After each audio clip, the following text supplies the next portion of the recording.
You're hired. Oh, I should just volunteer.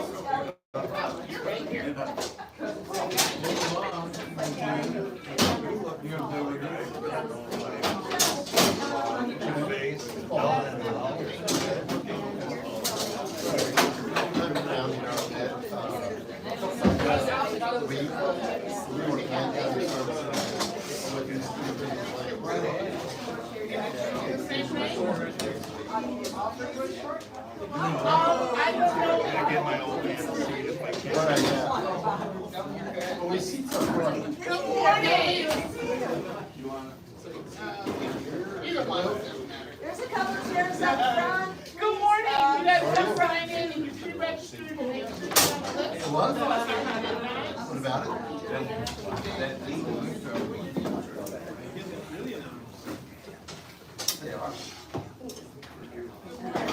What's that?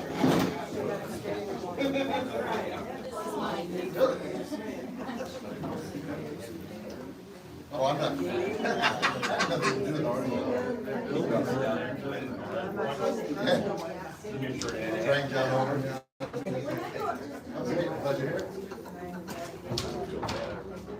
It was real estate.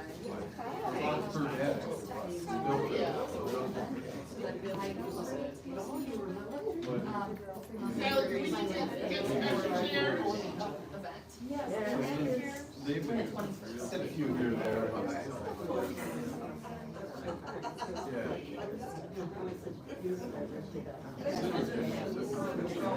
Oh, do you want to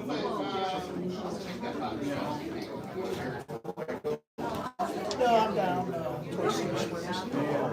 How about yourself? I live in Durham. Oh, okay. I work for the city here. It's a nice place. I ran for drain commissioner this last term, but I really did it. You never know what you don't know. See how far we can get. I was hoping my luck would show up, there's gonna be a bunch of kids learning about cannabis. Hopefully, so far, so good. it will be personal. I'm not afraid to sit in the front row with So what do you do for the city? But I have Full force work. state licenses for water treatment, wastewater treatment, freshwater treatment. But I've been calling about an environmental company for about 15 years. When I got out of high school, I started an environmental company. Right? I did that for a while, but there's a lot of out of town. They offered me a job here instead of Yeah, you can't be that. And then I was driving.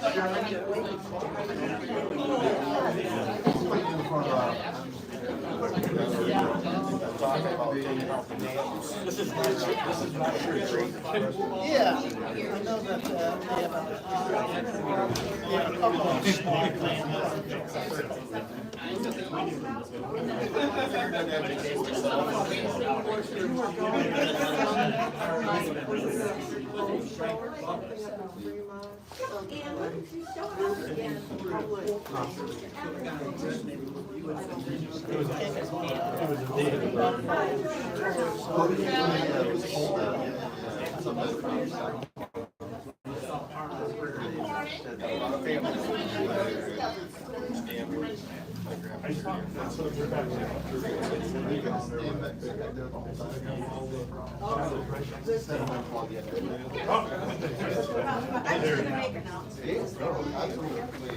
No, now you know what.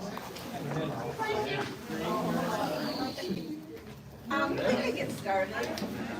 Good morning, everyone. How are you today? You all doing good? All right. You here to talk about dams? All right. My name's Sally Wagner. I'm with the Nuevo County Environmental Coalition. First of all, has everyone signed in? Even if you don't want to give us all your information, just look for an X. We just like to maybe keep a head count to see how many people come to our events. Quick housekeeping, bathrooms are through that door that says exit over there, that Rowan is guarding carefully. So feel free to get up and move whenever you need to. The museum will be open afterwards, so feel free if you haven't been here for a while or ever, take a look. It's a great little museum. And let's see, we are a 501c3 nonprofit organization that supports the environmental beauty and sustainability of the Nuevo County region. We say Nuevo County, we know the environment doesn't stop at those borders, right? So we really live in a very unique part of the world, part of Michigan and part of the world.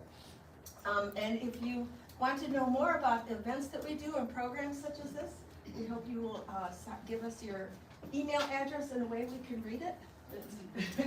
It'll be fine. It'll be good, all right.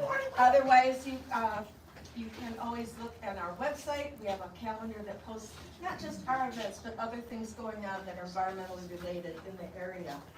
I want to ask, who has never heard of Nuevo County Environmental Coalition before this? Who here is the first time coming to one of our programs or events? Oh, thank you. That's wonderful. And let me ask you, just a couple more, then we'll get going. How many here learned about this program through Facebook? Okay. How many through Times Indicator article that didn't tell the time? I know, that's why I get a lot of calls. All right, and how many learned about it through the Near North Now electronic e-news in our area?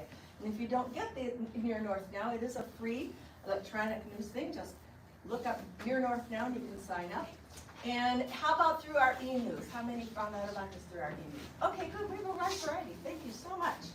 All right, so we want to thank so much Paul Hahn, Director of the Muskegon River Watershed Assembly, Amanda Page, I don't know your actual title. Watershed Engagement Coordinator. Ooh, that's so good. Yeah.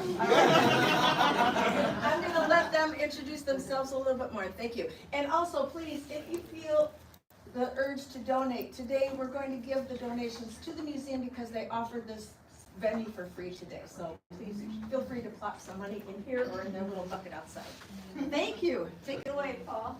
So thanks for coming out this morning, and we're just going to jump right into it.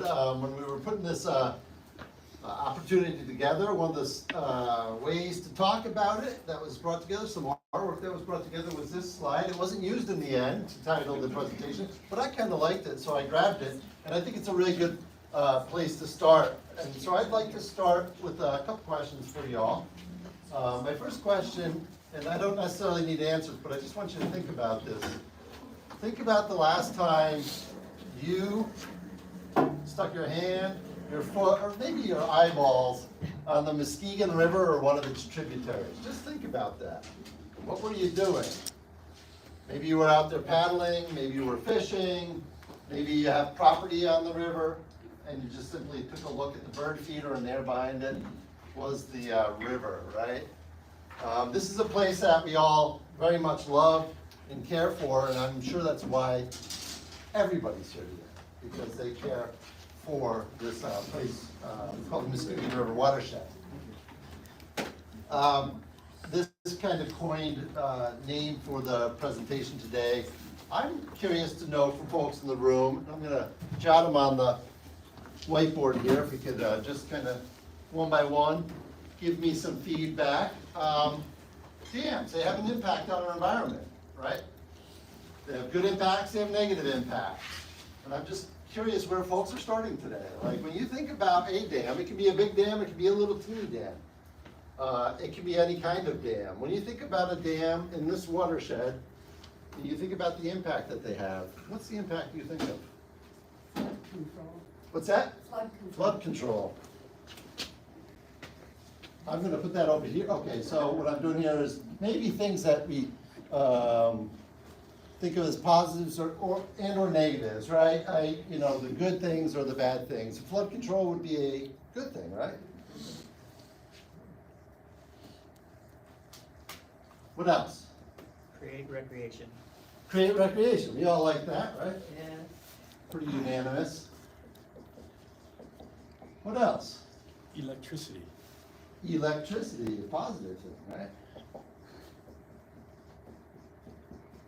There are a lot of parks. Parks. Support, All right, we'll go over here and then we'll come over to you. Supporting area businesses. Business. What else? Sewer tank, What's that? sewer tank. Sewer tank? That would not be positive. Well, That's what it is. okay. I'm gonna coin that as a negative. I think that's what, That's a negative. and we can dig into that a little bit today. I appreciate the humor today. I would like to add there, though, he was born the same year Hardy was built, living right on that same property. Wow. That's amazing. That's What I mean by that, everything that came down the river, it wouldn't flow, it's in the pond, in the bottom. Yes, we'll talk a little bit about that today. And if it went right down to the bottom, you'd never see where the river was. You see all the junk that's in there. Yeah. Talk a I little bit. would, There's one over here. I would put thermal degradation. Thermal, I'm just gonna shorthand it. Thermal, so we'll talk about that. Decrease flow downstream. Is that a good thing, a bad thing? Let's say it's a not great thing. I'll put it over the line here. Yeah. I mean, because I think that's really important, that some of these things are kind of right both sides, and people might debate whether it's a good thing or a bad thing. Stewardship of resources. Stewardship of resources, I'm gonna put that right in the middle because it cuts both sides, right? I'm just gonna write stewardship in the interest of time. Flood control can be bad, because you don't get nutrient recycling and things like that. Okay, so I'm gonna just put down here, nutrients. On the, that's the downside of it, right? Habitat, disruption. Habitat disruption, so disruption makes me think you want that on the negative side. We'll just call it disruption. Your fish passage would run under that, probably. Okay, fish passage, or lack thereof.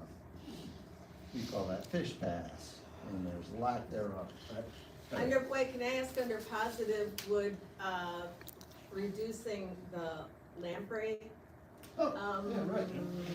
migration Invasive control, right? upstream? Yeah. That invasive, yeah. Great. All right, we could go on, and you can also see how some of these things, you might slide left or right, you might have differences. Some people might value something more than others, or might value it in a positive way as opposed to a negative way. But I guess the point of the exercise here is that there's good and there's bad. There's good and there's bad to these things. And there's a reason why we built these dams in the first place. So I'm going to start today with a little bit of a story, because I asked you to think a little bit of last time you touched the river. So if we can figure out how my buttons work here, I'm going to show you a little video of a very, very small dam. Dam removal up in Osceola County. You see a familiar face in this video.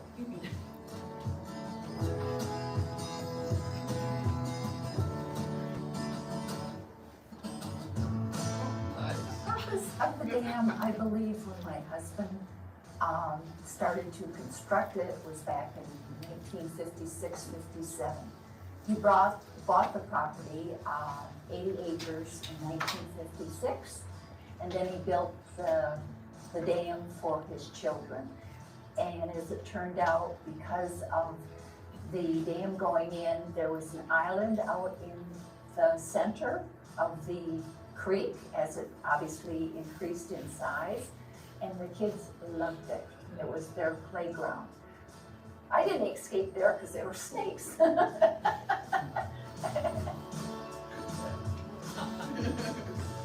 Recently, it was beyond me, and there was no children here to enjoy what was left of the pond, because the pond was being filled with silt, and it was growing well beyond my control. After talking to, obviously, the members of the Muskegon River Watershed Assembly, that what they were doing was something that was really, it was helping nature. It was going back to what it should have been and once was way back in 1957. And it's been in for obviously a very, very long time. And it just just needed to be done. And I think it's wonderful. They were so nice, they were so careful about still keeping the establishment of the dam and the fact that I can still use it as a bridge to go from one side of the property to the other. You know, this whole process started in 2020 when we put the temperature loggers upstream from the creek, or from the dam. And then we put a temperature logger downstream of the dam, and I believe we had a temperature variation of about 6 degrees because of the impoundment and the thermal pollution that was going on above the dam. Interestingly enough, once the gorge were removed from the dam and nature took over, that silt was gone, and I could literally walk up the creek and remove the temperature loggers, and I was on solid ground. All that silt was gone. We had the small pebbles and rock substrate with the sand, and you could just walk up the creek, no problem, get the temperature loggers out. And just to see that whole process take place just did my heart a tremendous amount of good. They gave me the encouragement that I needed to make the final decision. Yes, the final decision was mine, but it is going to improve the Muskegon River quality. At least I can say that maybe I'm the start of what is going to be a great movement in removing dams along the Muskegon River watershed. What it's going to do to improve the habitat, not only the fish, but all types of birds and plant life. We were already seeing some grasses and different seeds take hold in the drain impoundment, and that legacy will now flow down to the Muskegon River and contribute to the health of the entire watershed. The final question I have is, should we come back in the spring and install snake habitat?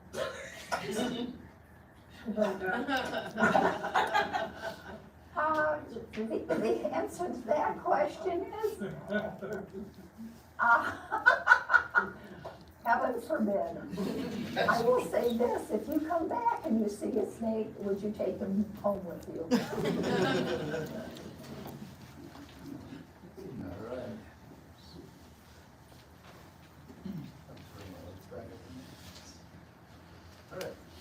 I'm going to introduce our organization a little bit, but there's a lot to think about in that video. Obviously, this is one woman's property. She, owned all of this area, her and her husband, and over time, they had different desires and uses for the property. And I think opinions kind of changed over time. At one point, they wanted this, another point, they wanted that. And so it's a very dynamic process, and we're going to be talking about that today with dams. It's really a multifaceted process. Before I introduce myself, I just want folks to know that we do have somebody recording today. So if that's something that you're concerned about or whatnot, I just want to let you know about that. Both a little bit of audio and a little bit of video today. So sitting in the front row. So introducing our organization, the Muskegon River Watershed Assembly. This is a shorthand of our mission. We're really designed to preserve, restore, and sustain the Muskegon River. That's the shorthand of what we do. And so our service area is a 9-county area. It goes all the way up to Higgins Lake, goes all the way down to Muskegon. And we have a very small staff to do that work. We have a very energetic board. There's only 4 of us on staff. And so we rely a lot upon partnerships, volunteers, and other folks. When I think about why we care about dam removal and why our organization cares about dam removal, I go back to a document that was created by Grand Valley State University back in the earliest days of the Muskegon River Watershed Assembly. And it's called the Muskegon River Watershed Management Plan. Management plans are developed for watersheds across the nation. They've become kind of de facto way of figuring out how do we do things in a what do you want to say, a healthy way for the ecosystem and communities. How do we do this in a way that is going to be very supportive of natural life, but also human life in communities? And so when our plan was done back in 2002, it was finalized, so it's 23 years old. It was, at that point in time, if not the largest in the nation, it was definitely the largest in the state of Michigan, geographically speaking. Oftentimes, these management plans are done for a sub-watershed, Tamarack Creek, or Bigelow Creek, or something like that. Ours was done top to bottom. And it's guided our work ever since then. It actually called for the development of a group to kind of shepherd this plan forward. The other thing I find rather amusing is when it talks about the various things that need to be done, it talks about one small part of our watershed, Tamarack Creek, and it talks about interventions, and it puts a price tag on it in $2,002 of $47 million worth of work. Well, that's a lot of money, right, for one small watershed. So it's a very ambitious document, very ambitious plan, and looks at a number of different things. And I'm going to tell you what it, kind of where the folks at the Annis Water Resources Institute were coming from, and it's very consistent with watershed management plans across the nation. And it actually is a document that is designed to meet both federal EPA and state, and now EGLE, used to be DEQ standards. So they actually approved these plans, and it has to be in place in order to guide funding decisions, policy decisions, and other things. So, why do we care about dam removal? So we think about it in respect to that plan. And that plan focuses on four things: cold water fisheries, warm water fisheries, other indigenous aquatic life, meaning the ecosystem, if you will, the things that are not fish, right? And then the human element, because it is more of an ecological plan, it talks about partial and total body contact. Now, as an assembly, a watershed assembly, we also know that we work in the context of community, right? So that brings in really the whole person. When the plan looks at those various ecological factors for cold water, warm water, other aquatic life, and human health, dam removal kind of checks 5 of the 7 boxes of the things that are assessed for in a watershed management plan. It checks the box on increasing, the presence of dams increases the temperature of water. The absence of dams decreases it. Doesn't really have a lot to do with nutrient load, although behind dams certainly things are going to load up. But they clearly do interrupt hydrologic flow, like how the water functions in the natural environment, the physiology of the river. They impact sediment flow tremendously. I know that's something that people talk about a lot, particularly when we talk about larger dams. It's like all that sediment behind the dams. I think that might be, how did he put it? Sewer tank. That might be the sewer tank aspect right there. Yeah, right there. Right there. They also have a role to play with invasive species, good and bad. When our dams in the Muskegon River and the lower river went in, after they went in, the sea lamprey were introduced into the Great Lakes. And they created a great barrier to keep those sea lamprey downriver in the Great Lakes and not all up into all of our tributaries, right? That's a good role they play with invasive species, but then zebra mussels love dams, right? They thrive on dams. They're throughout our watershed now, but they really, really took off by those dams. They can consolidate the collection. This goes back to sewer tank, right? Toxic substances. And they really don't have much of a role to play with E. coli and fecal coliform. But there is kind of a new emerging concern around human health that really wasn't around so much in 2002. And that's the idea of the harmful algal blooms or toxic green algae, which we know cool water and moving water is one of the ways to combat that toxic green algae. Oops, I'm looking at the wrong one. And so those are the things that we're thinking about when we think about dams, why we would consider a dam removal. And then there's fish passage, which ends up being a huge one. So if you talk to our friends at the state of Michigan or the federal government, where a lot of resources come from and a lot of opportunity to do this work, they're going to measure some of these things but fish passage becomes a tremendous piece. The other thing I will add in there in terms of when they're thinking about making funding decisions is they are also thinking very much, particularly Eagle, about human safety. And we're going to talk a little bit about that. Not just human health, but human safety, right? How safe are these dams? There has been a record number of dam removals nationwide and in Michigan in probably the last 2 decades because there's been more recognition, Sanford, right, Midland, of what happens when dams fall into disrepair.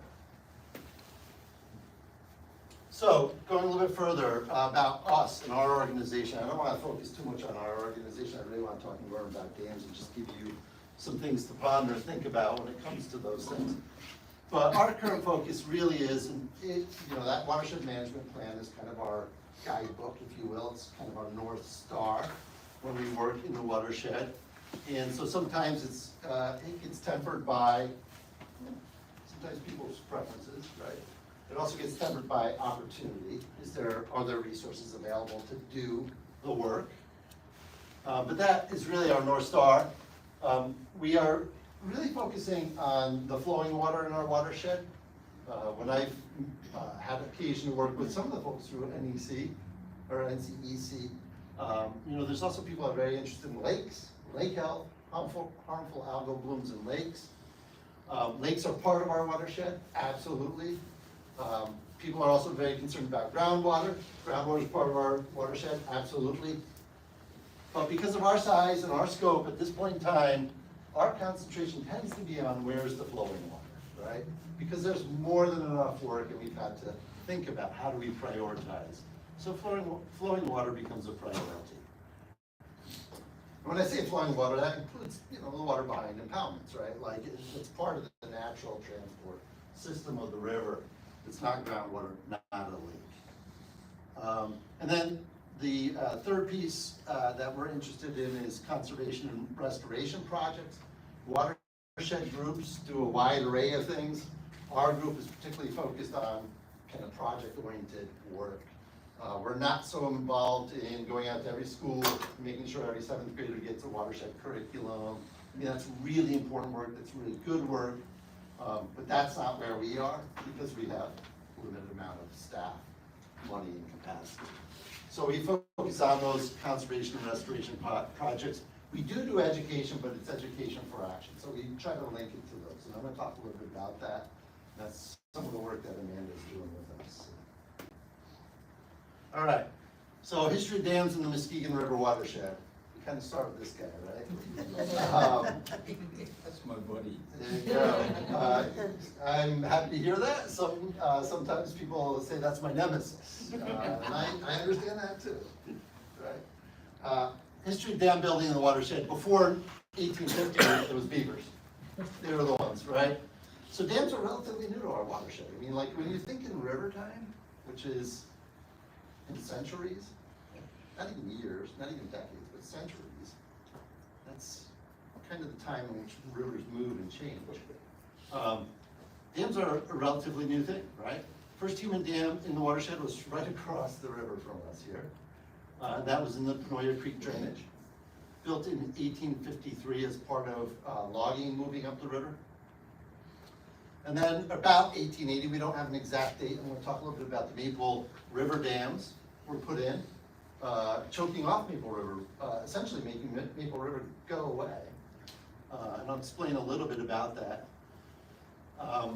Then in 1906, the Rogers Dam went in, so we started the era of the hydroelectric dams going in. Rogers Dam in 06, Croton Dam in 07, and then the Hardy Dam took well, 3 years to build. And many of you are very familiar with that and understand like the place that has in even American history, right? Because it was at one point the largest dam east of the Mississippi.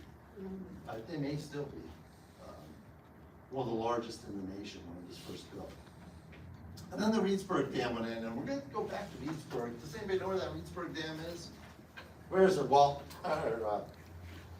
Downstream from Houghton Lake. Right, downstream from Houghton Lake, just across, what is it, 127, right? It's right there, way up in the headwaters. Okay, so why do we build dams? I mean, going through that historical timeline, They were built for a number of different reasons.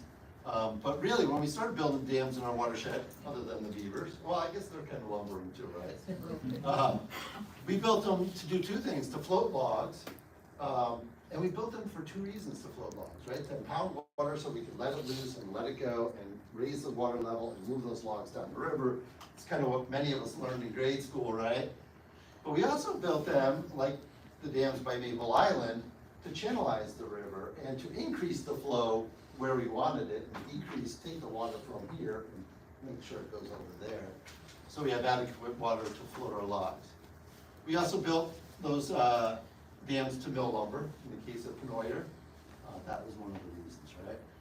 Shortly thereafter, we started building dams, and sometimes they did double purpose. They would both mill lumber, but they would also be used for other kinds of milling, mostly agricultural, making flour, cornmeal, things like that.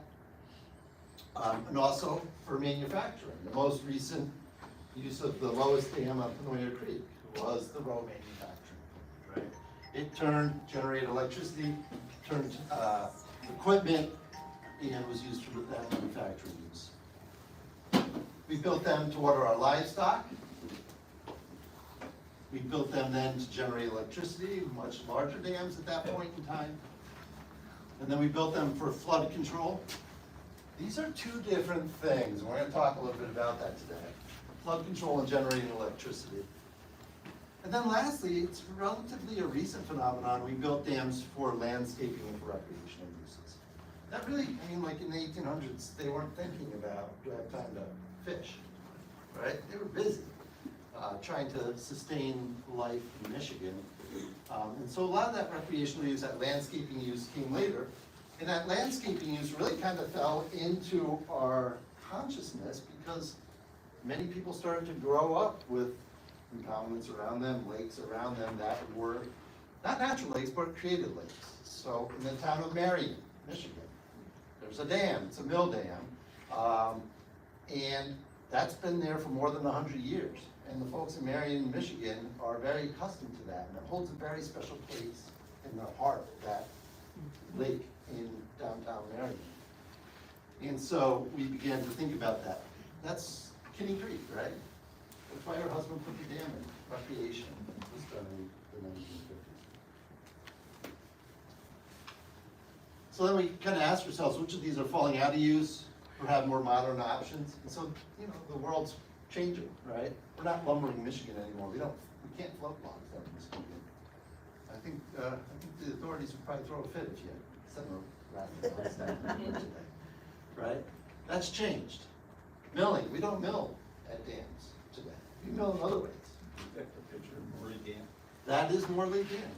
Very good, very good. And I'm not sure if Morley Dam was used to generate electricity, but I'm not sure if it was used for milling at one point in time or not. I don't know the answer to that. I could look around there, somewhere, and not a river raft. So, used for many different things, and so these things are changing, and like the big, you know, the elephant in the room, generate electricity, right? We all know, consumers is talking about the utility of its dams long term. Are we at the end of that life cycle, are we not? What happens, right? So, things change over time as our communities change. So, I think it's really important when we talk about the work that the Watershed Assembly does, and we talk about dams, that we talk about like the whole contingent of what dams are. And I really want people to understand that about the work that we do, because oftentimes people walk in the room and they make the assumption that that's a watershed group and we have a big dam and that's all they care about. Well, couldn't be further from the truth. What our organization is concerned about is a multitude of things. Wayne is a founding board member and he has a comment. Do you want to say something? Yes, I want to ask the folks in the room to take a guess on how many dams are in the watershed. Everyone take a guess? How many dams? What? 90 is a good guess. It's an important number. By the best count, we've got 90. Yeah. 90 dams in 100 different municipalities. And that's only one specific kind of way of defining what a dam is. I'm gonna take that. And I'm in the, Muskegon below that number, River that's in the Watershed. Muskegon River Watershed, 90 or some odd days. Muskegon and its tributaries. So Wayne, you're going exactly where I'm going, and we're gonna get there in just a second. We have many more dams that are not on the radar of that 90 some odd, that are unregulated. Right, so you get the beaver dams, okay, right, we don't know how many of those there are, they come, they go. We also got rock dams like this one, or we had a rock dam like this one on Twin Creek, up in Everett, where for whatever reason, over the time, people have piled up rocks in this river. And I think seasonally, the brook trout kind of like to be below this dam, when it got cool, they might have found this nice habitat. Other times, they found this really nice habitat, right, when it's not too warm. And I'm gonna guess that dam on Twin Creek was probably built out of rocks because people wanted to create these pools to fish in. So instead of having to explore a mile of Twin Creek, you could go right there. There they are, right? Catch some fish. The challenge with that is the fish that are down here can't get up here. There's no fish passage, right? And fish, brook trout in particular, like to range. They don't want to be stuck in a small little area. They want to have a variety of habitat types that they can get between different times of the year, right? And so in the case of this rock dam on Twin Creek, and we have a rock dam on Mitchell Creek, and we have a rock dam further down Twin Creek. These things pop up all over the place, but from my assessment, from natural river flow, you know, they might serve that purpose of capturing brook trout, but they interrupt the ecosystem. And they disrupt the flow of sediment down this creek. And, you know, if rock dam is there long enough, it becomes a shallow pool because it fills up the sediment. That's the smallest kind. Another relatively small but very important kind of dam, and you probably aren't thinking of these when you think of dams. And these are also unregulated. And we'll add probably close to 100 more dams in our watershed, or all the lake level control structures. The one I'm showing you there is particularly controversial, right? They are put in place and regulated by the state legislature in many, many regards. And the folks in Roscommon County there can't just decide what to do with that lake on a whim. They have to get state agreement with them. They can't raise and lower. They can bank water, but only so much. And to be honest with you, in the case of this particular dam, they've been fighting it out in court, going back and forth for decades. Because there's some people that value banking water, there's some people that don't value that for various reasons, important reasons, like justifiable reasons. So lake level control structures can be very, very controversial. Often maintained by your local drain commission, regulated by your drain commission in accordance with state law. Then we have a whole nother set of unregulated dams. So this one's right across the street over here. You all recognize this, if you drive up and down M37. That's the little flume that comes out. This is known as Penoyer Creek right here. And there's an impoundment up above it. There's a dam that puts the water underground. It flows through the old, or more or less underground. It used to all be underground. Flows through the road manufacturing, comes out in the river. Unregulated, so not in that list of 90 some odd dams in Michigan. Right? So these are very different scenarios, right? So as a watershed organization thinking about how do we deal with the health of the watershed, rock dams, well, pretty small and simple to deal with, and maybe not terribly expensive, but the impact is, you know, good, but maybe moderated. The lake level control structure, all kinds of issues. The smaller dam like this that's still not regulated, maybe a little bit more important in some respects environmentally, maybe less important than others. The reason why this particular impoundment on Penoyer is not regulated is to be a regulated dam, it has to be 6 feet in height. They call that the head of the dam. So the water of the pond down to the surface of the stream down below where it comes out and hits natural condition, not a sluice way, not the concrete, but the soil below has to be more than 6 feet in height. And the impoundment needs to be more than 5 acres. So in the case of Benoyer, many of you are probably familiar with this, certainly more than a 6-foot drop here, right? And if you go all the way up to the impoundment, more than a 6-foot drop, It goes to the but top it's, of it, but it's less than a 5 acre. It goes to the top of the slot. Yes, but it's less than a 5 acre pool, so it's not regulated. You're gonna tell them about Murder Row? About what? Murder Row. I can't tell them about Murder Row, that's a museum conversation. See this gentleman after the talk, he'll tell you about Murder Row. Speaking of Row. Or close to it. All right, There's a question over there. okay, question over here. Yeah, here, sorry. The way I understand regulation, non-regulation, are you saying that right now in Michigan, we can still have unregulated man-made structure Correct. regardless of the height or the dimension for anything on rivers? If you change a waterway, if you wanna put Change it a in water- a dam, Yeah. you're gonna have to talk to Eagle about that, regardless of its size. Okay, Dams that are more than 5 acre in size, when I'm saying regulate, I'm talking about dam safety regulations. yeah, okay. Okay, not environmental regulations in terms of your impacting a waterway or a wetland. But Okay. should we have one?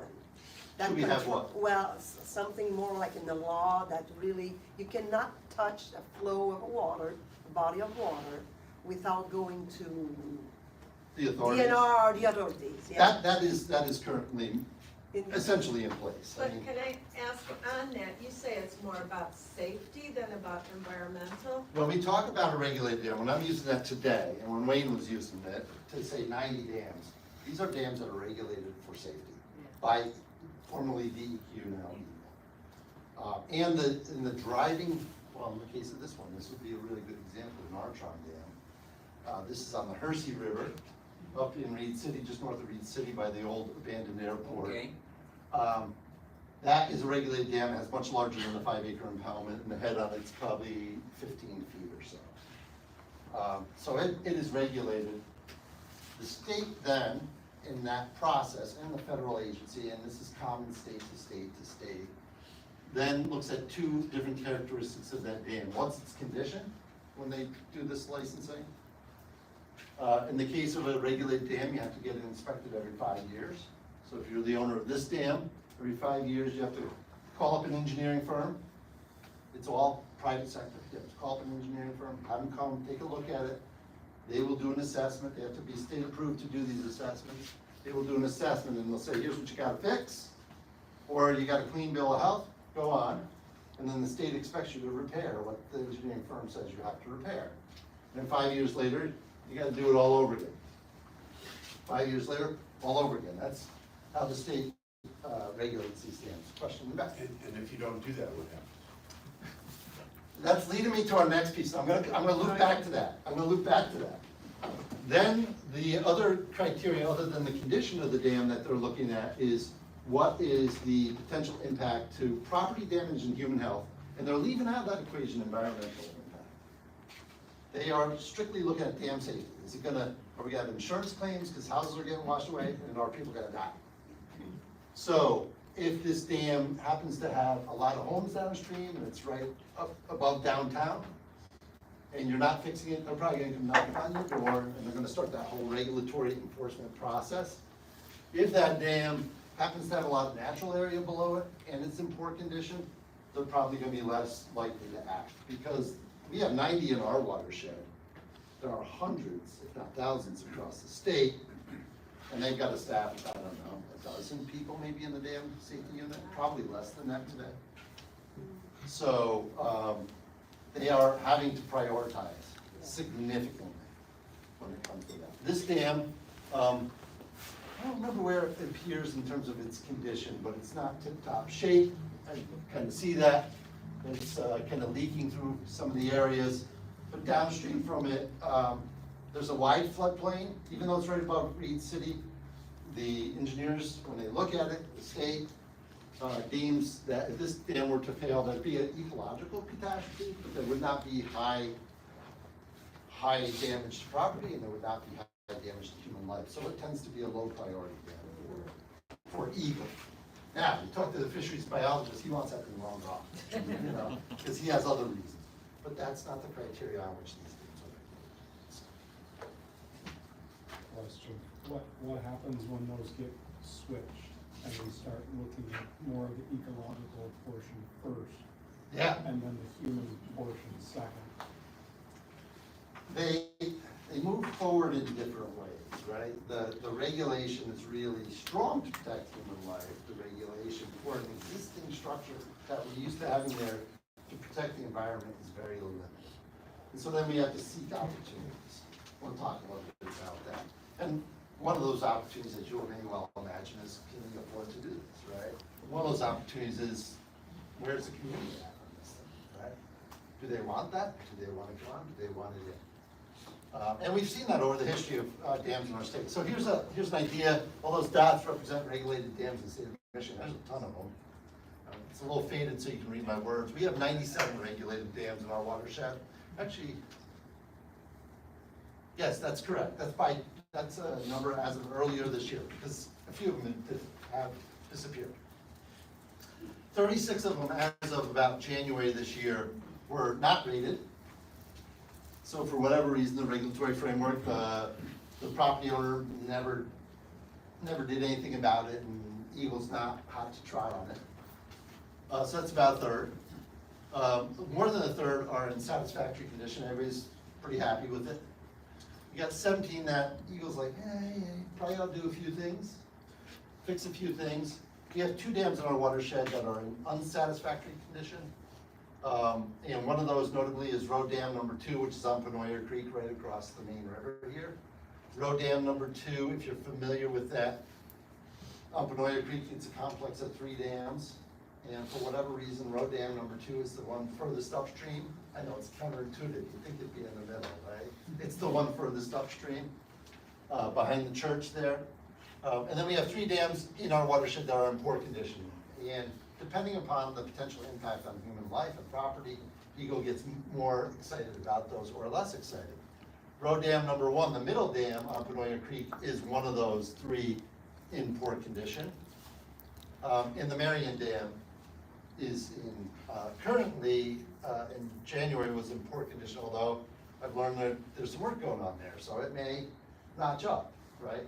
That community has elected to invest. Best I can tell, about $150,000 on some dam repairs. Out of the local coffers, it's their dam, the community owns it. They're investing that money to try to bring it up in this safety. And Kenny, Sure. where is, if you can say it, where is Hardy, Croton, and Rogers stand for? Police satisfactory or fair? They actually fall out of this regulatory framework because of FERC, because they are regulated under a different system, because they are a public utility hydroelectric. Oh. Federally. Yes, the Federal Energy Regulatory Commission.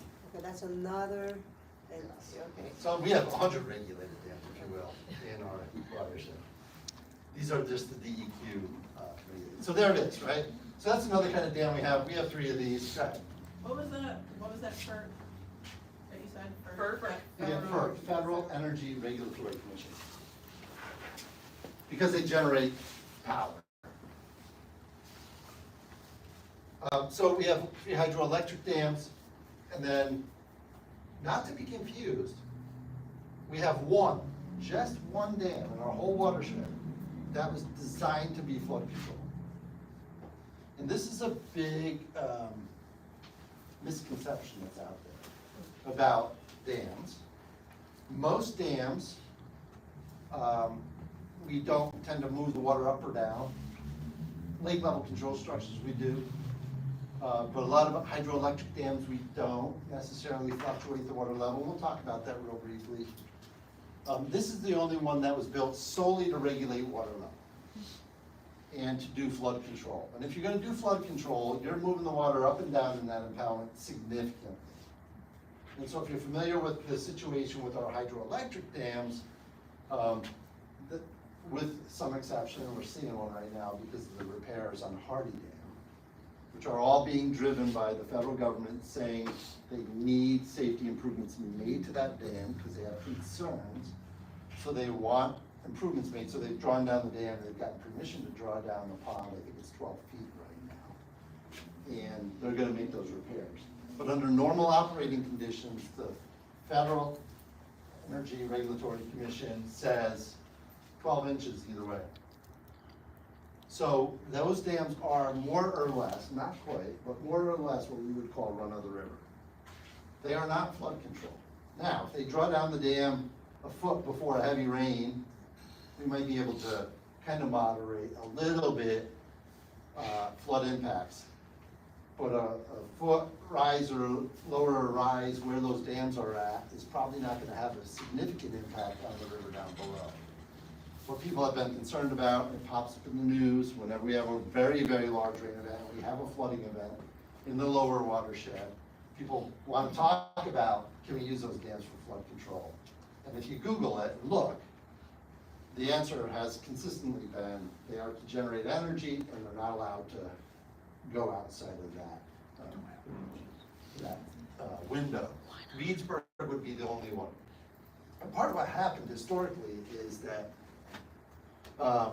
there was a big desire to want to build these large hydroelectric dams here and particularly out west. And a lot of the conversation was, can we, I guess I'm supposed to use today's more modern acronyms. You're not supposed to say kill two birds with one stone. So can we feed two birds with one stone? Can we get benefit from more than one person out of this dam? I mean, we want to generate electricity, and there was a lot of salesmanship going on, if you will, about, oh, well, it's also flood control, or it's also good for agriculture. I mean, there's some truth to that, but what's happened in our public consciousness is we've come to believe that hydroelectric dams are also flood control, and they're not. They're designed differently. The folks at Consumers will tell you they're not flood control, FERC will tell you they're not flood control, and DNR and Eagle will tell you they're not flood control. Do they raise and lower ponds? Yes, but not enough to make that big difference. The last kind of dam we have are dams that were designed to channelize, and this may not look like a dam to you, but these dams were built in 1880. If you don't know where Maple Island is, it is on the border of basically Muskegon and Newaygo County. And so these are very old crib and log built dams designed for rivers with sandy bottoms because they would capture that sediment and it build up and it would basically build the dam. What they did on the Maple River was they built these crib dams. There were two inlets, so I should draw a little bit here. I should have put a map of this for y'all, in hindsight. Maple River comes down to the county line, that's the county line, or the Muskegon River comes down and it goes like this, and the Maple River was this little land branch that went like this. Oh. And 2/3 of the water went here, 1/3 went here. There also happened to be a lot of cold water seeps along the Maple River. And when they're floating logs down the river, you know, they get jammed up at times and they want as much water as they can get. And so what they decided in 1880 was, hey, if we take all that water that's going down here and we put it over here, we can float our logs a lot faster than Muskegon. And a lot fewer logs are gonna get hung up. So there's actually two inlets into the Maple River, 1, 2, they're not far from each other, just into Newaygo County by Bridgeton there. I'm sorry, downriver from Bridgeton up here. Maple Island Road, right, and the launch, and they're just above the launch on the south side of the river. They built these crib dams, shut that river down, hasn't been in existence now for 150 years, almost. It is a high level concern, the restoration of that river to the First Peoples, to the little river band of Ottawa Indians, because it was a place where they gained sustenance from the wild rice. And it was also a nursery, not necessarily spawning, but nursery habitat for both the sturgeon and walleye. And so they are very interested in the restoration of that, and we're working with them on the restoration of that channel. Would that be a simple restoration? No, we refer to this as our 10-year project. There's a whole road in the way. Yes. Yeah, it's a whole nother presentation. I bring in somebody else, Dr. Marty Holmgren, to do that, because he's very familiar with this project. The first thing that needs to happen is, in the old Maple River, because it dried up, road commission, as they're building roads, 50, 100 years later, put little pipes like this in there. And when we get high water events, the Maple River becomes active again, because these dams get breached. Water starts flowing down the Maple River, and it gets to the road, and it goes everywhere out into those farmlands. And so we have been working on redesigning those road crossings to allow, first, the floodwaters to get underneath, and to do flood control by opening that up so the water can get down to Lake Michigan. And then secondly, to then define the channel. We're working with the Army Corps of Engineers and others on what does that look like. It's years and years of engineering work, years and years of conversations with property owners, and it's gonna change the face of the area. That project is quite significantly driven out by agricultural producers in that area that are flooded with a relatively routine. At first glance, it looks like some logs, simple excavator come in there, but no. Yeah, well, this is the easy part, getting this out. It's where the water goes once it's in there, and making sure that that channel's been defined and can be managed, and doesn't wash out and whatnot. It's really interesting. We were doing this project for a number of years. These log dams were just discovered and understood in the last 2 years. We started the project before that. We knew that it was dammed off, but we didn't realize that those structures were the actual dams. And it was a connection that an academic made with somebody from the East Coast, where these were used a little bit more frequently along the East Coast when you get down near the Atlantic Ocean. Just a quick, will you be doing a program sometime this year about the up where Maple River? We would love to do that. We do them pretty consistently down by that area, but we would love to do some more of those. Okay, good. Question back? I just have a question about that particular project. So you said the Indians have an interest in restoring that. How many live around there? I don't know the answer to that. It's also an area that, the Three Fires Council, so it was not just the Little River Band that used that area, because, folks were pretty migratory at that period of time, and kind of where people lived changed back and forth, and it's at the south end of where the Little River Band, traditionally, their lands were, so. Okay, so to kind of tag off that question, what is the benefit of restoring that if it's already gone? Right. What's the purpose of restoring it? I'm not saying Yeah. not to, Yeah. I'm just questioning, I don't know. I really appreciate that, Tom. I really do.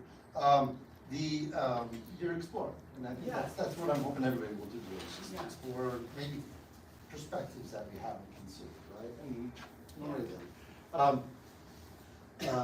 wild rice is very important culturally to the Little River Band. And it's hard for me, as not being from the Little River Band, to understand that. But it is something that is very important to them. You probably have habits within your own family. In my family, we make a particular pastry at Christmas time. It's really important to us. Nobody else cares, right? So there are some things that are really important to the folks who have historically lived there.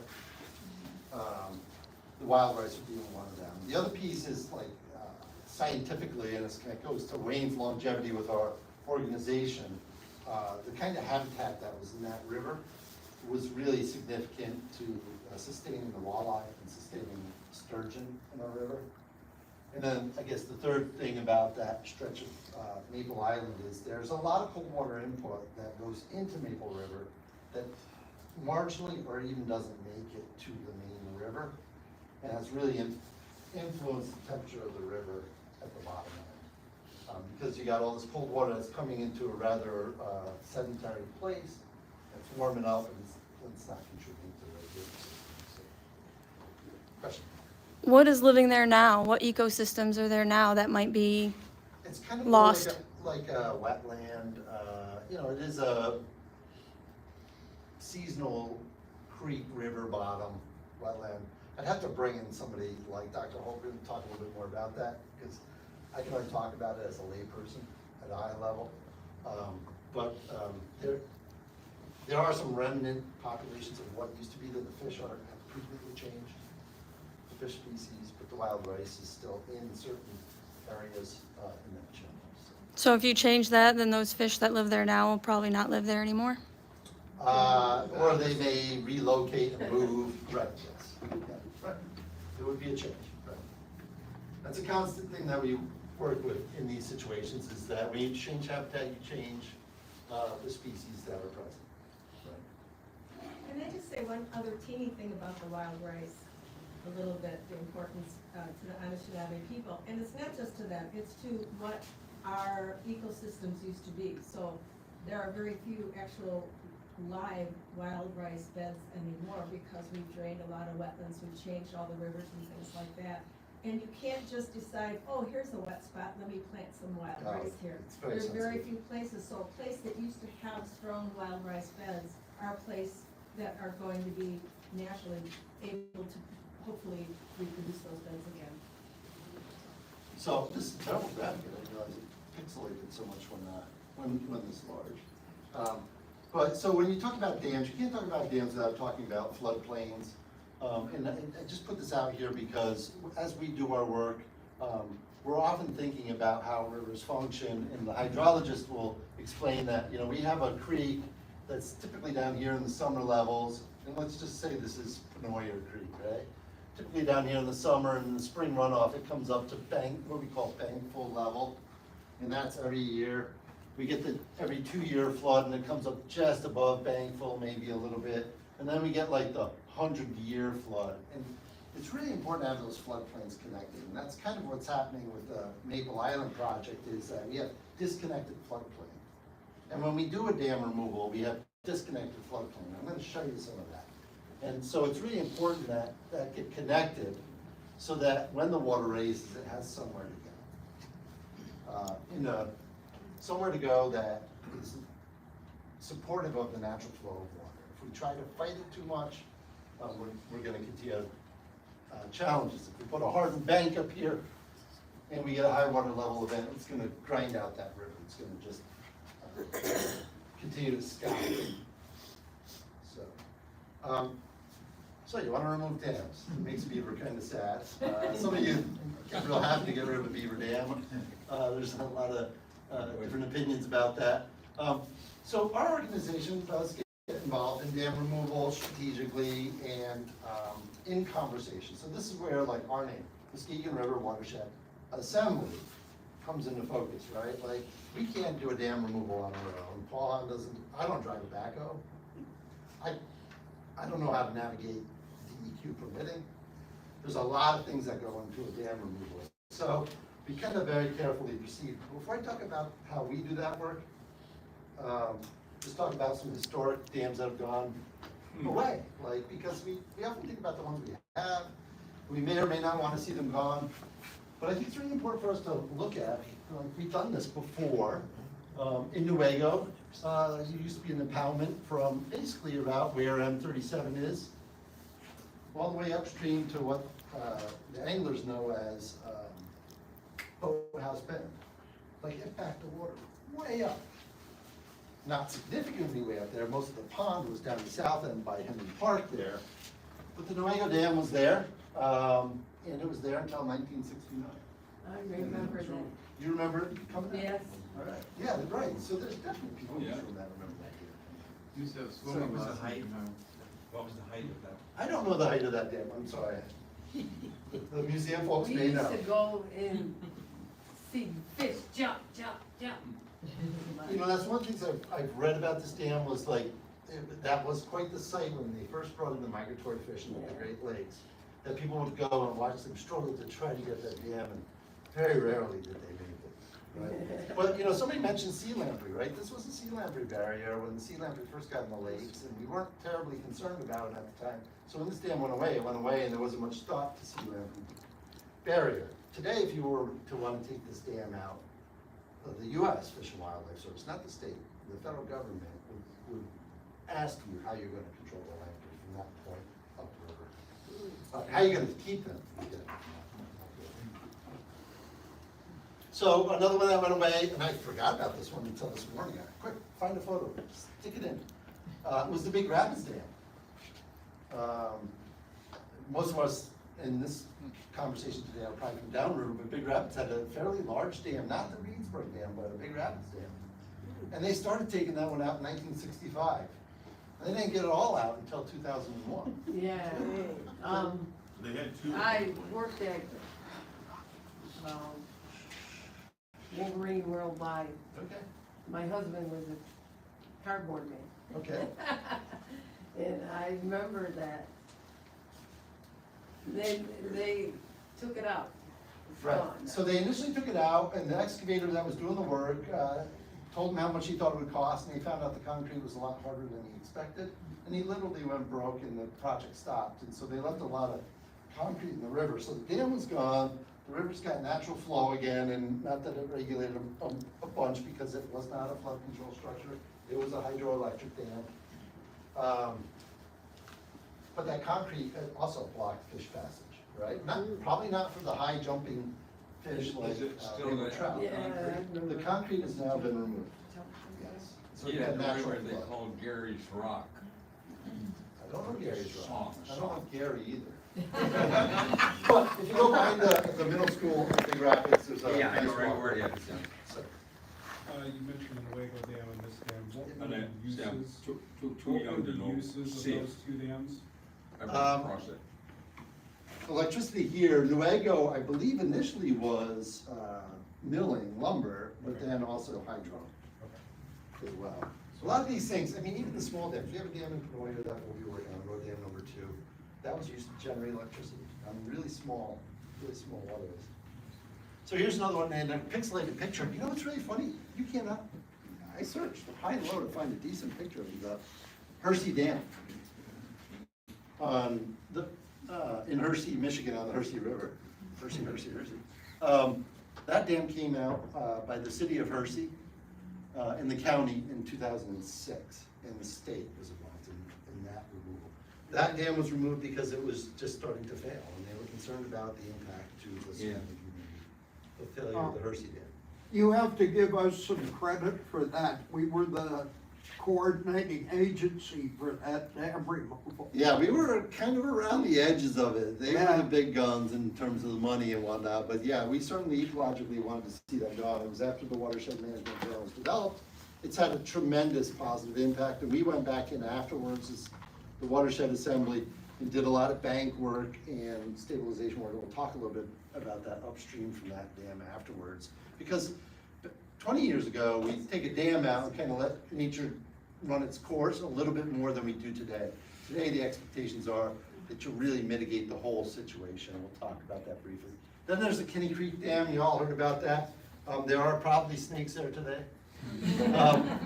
Last year, this one took a long time to go, but the old mill dam in Altona, Michigan, really teeny town south of Mecosta, is now gone. That's right after it came out, so you still see some of the surveying stakes in the river.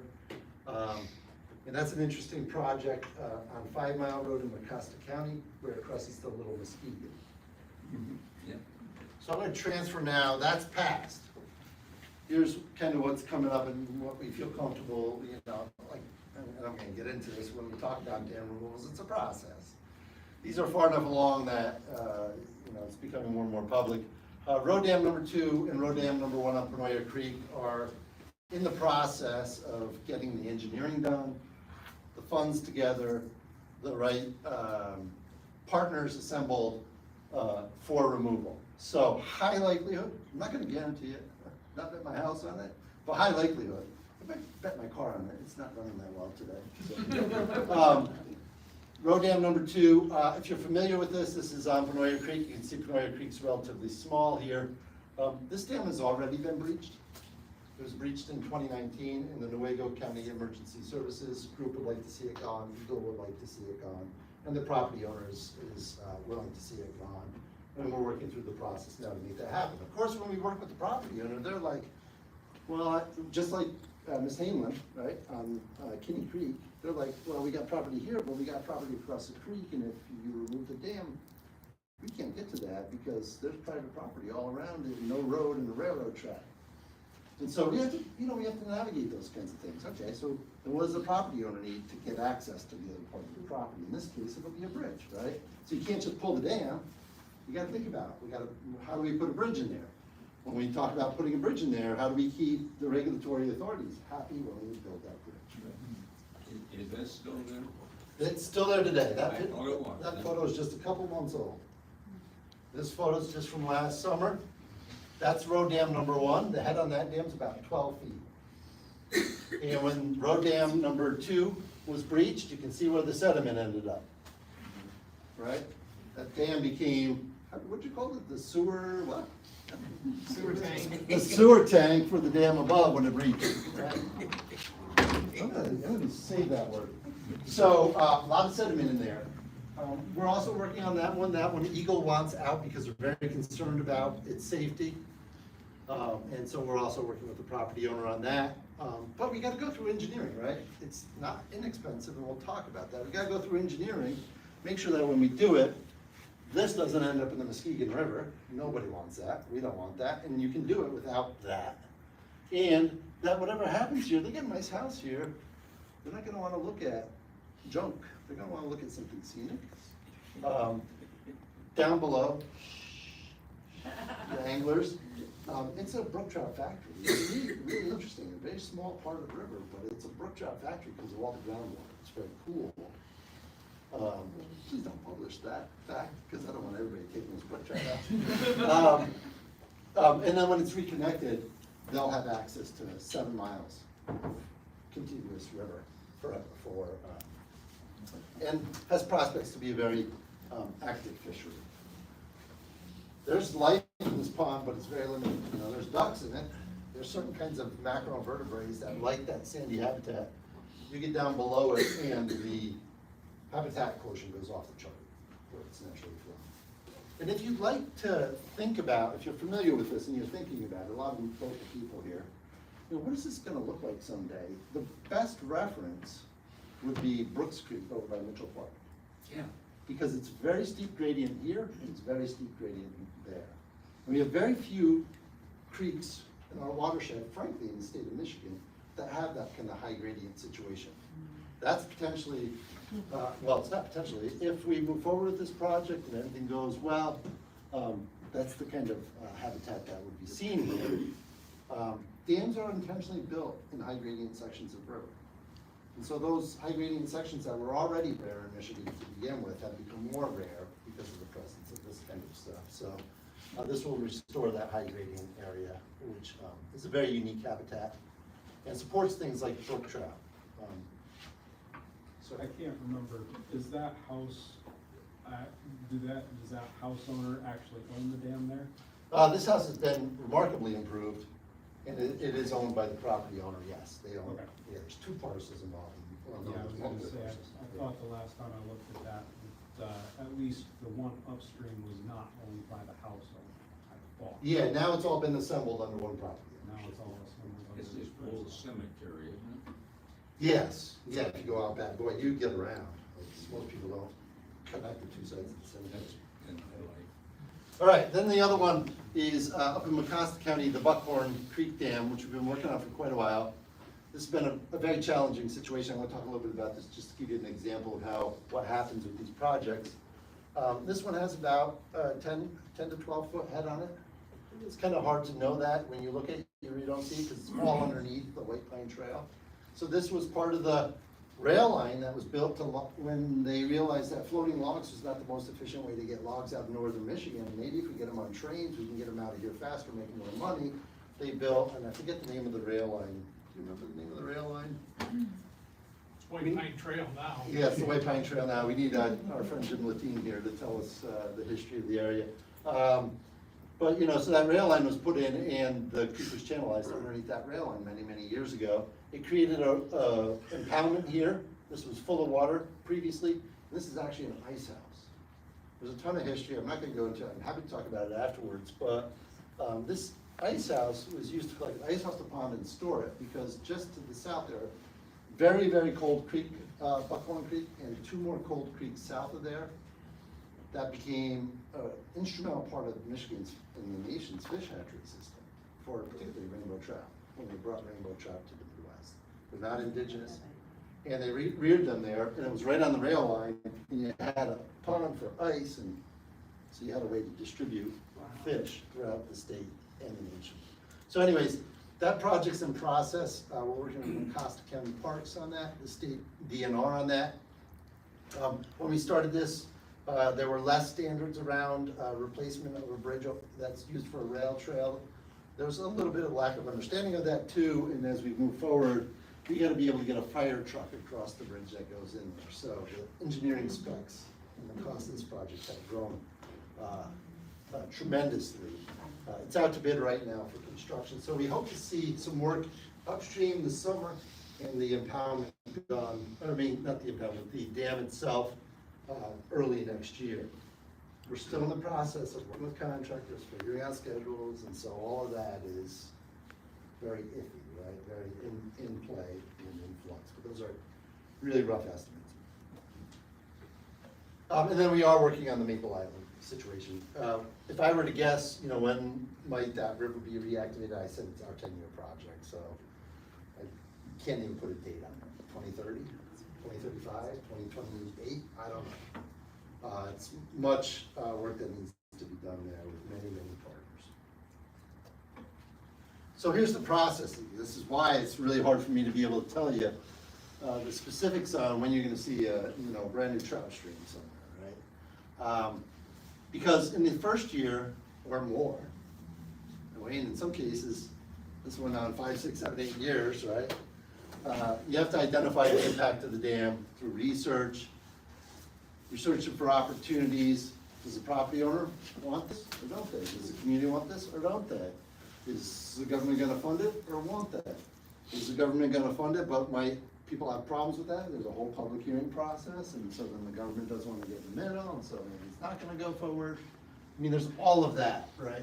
So the first year is sorting through all of that. And if it's a fairly straightforward situation, that might take a year or so. Kitty Creek Dam, one private property owner, nobody really knew. We got involved, Shrums Trout Unlimited got involved, and we took care of it. A dam like Penoyer dams that we're talking about, or the dam on the Hersey River, the Narchon Dam I showed you earlier, years of conversation. Second year, it takes you a year to raise the money, because these aren't cheap. An inexpensive dam removal might be less than $100,000 for a really small dam. Not talking about a rock dam, but a really small dam. But it's not uncommon. The Altona Dam, I looked before I came, we're not quite done yet. We're probably spending another $50,000 to $100,000 at that site to finish things up. But we've already spent almost $700,000 on that Altona Dam. All right, so that gives you some perspective if you're familiar with that site. $700,000 to get rid of that. A lot of excavating, really big bill from the excavator, right? Because he's in there moving a lot of earth, and he has to move it off-site. So year 2 is fundraising. Might be year 3, might be year 4, right? Then you go into engineering and design, and things are working kind of systematically, and they don't always line up this neatly, but if they're working systematically, you got a year for engineering and design. So Penoyer Road Dam 1, we put out for engineering. We expect that engineering to be done by the end of this year, right? And then when that engineer does their work, they get more scientific measurements, more accurate measurements, GPS, all that stuff. And then they say, this is what we think it's gonna cost. And sometimes we go, oh wow, that's not that bad. Other times we go, really? We gotta go back and do some more of this, right? So that may slow things down. Everything just slid over. Year 4, we get into construction. Typically, these are 1 year. Sometimes they lapse over a winter. The Buckhorn situation will lapse over a winter because that has to be open for snowmobiles to get through. That's part of the conditions of the property ownership. They want it open for snowmobiles from November to 1st of April. So we can't be digging around in there in the winter. In some other situations, you gotta stop by September 1st because the brook trout are gonna do their thing. And you can't be in there, right? We don't have that currently, but those types of things happen. So construction, typically a year, sometimes another year. Sometimes you're back into fundraising. Very often you're back into fundraising. And then slid over, 5th year, you wrap things up, and then we evaluate year 5, 6, 7, and I'll talk a little bit about that briefly at the end. So, when you think of dam removal, getting down towards the end of our presentation today, it's really interesting. People have different notions of it, but we all, go ahead. They ain't gonna remove Hardy Dam, right? I don't have a crystal ball that tell me the answer to that. Someday, yes. In my There's lifetime, your so lifetime? many parts. No, absolutely, absolutely, absolutely. How do most people think dam removal happens? We all watch this, right? Right? That's what most of us are thinking. That couldn't be further from the truth.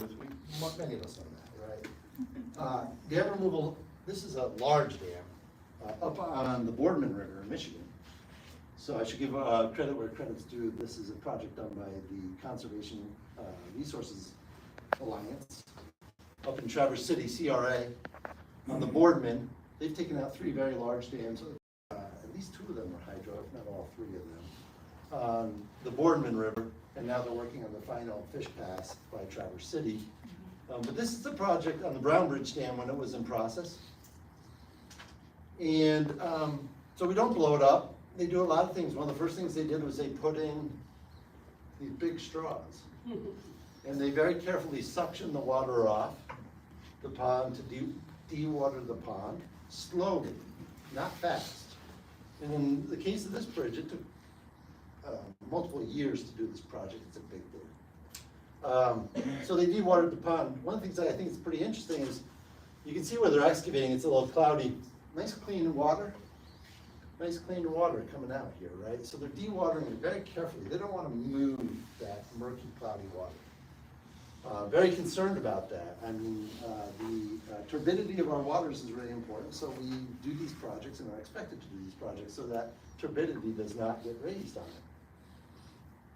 Then they're building a bypass channel when they got it down enough, and so they're building someplace for, actually this is the bypass channel. They are now building the future stream bed in that left side of the photograph there.